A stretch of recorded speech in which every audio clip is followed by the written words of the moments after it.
barbell lang ang meron ka sa bahay tapos gusto mo ng bicep workout na mabilisan lang, tara may share ako sa'yo. Let's grow! So habang inaayos ko yung barbell na gagamitin ko sa pag-workout natin sa ating bicep, nabasa ko tong comment na to. Sabi niya, barbell naman pang bicep. Kaya kung nanonood ka ngayon ka-basic, ito na yung request mo.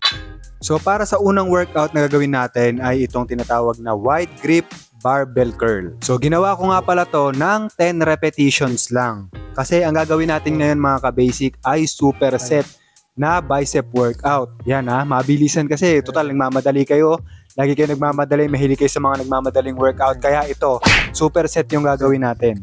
So yan, pagkatapos niyan, susunod naman na gagawin nyo, ito naman, yung middle grip bicep curl or yung tinatawag na normal barbell curl. So yan, ginawa ko to 10 repetitions lang din. So makikita nyo dahil hindi kabigatan yung buhat ko kasi nga gagawin natin ngayon ay superset.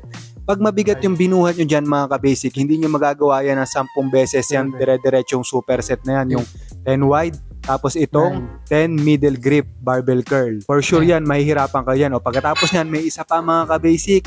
Pagkatapos ng wide, middle, ito naman yung susunod natin. Close grip barbell curl.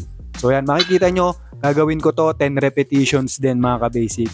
Kaya naman, katulad ng sinasabi ko nga kanina, huwag nyong masyadong bibigatan yung gagamitin yung plates dito. Pinaka the best na weight na gagamitin nyo dyan, yung bigat na pa-moderate. Hindi naman moderate, yung light pa-moderate yon, tipong ganon. Kasi pagka nagmabigat kayo dyan mga ka-basic, tingnan nyo, pagdating pa lang sa middle, hirap na kayo, masasacrifice na yung tamang form nyo ng exercise. After nyan, yun ang equivalent ng 1 set or 1 round. Gagawin nyo to for 3 to 4 rounds.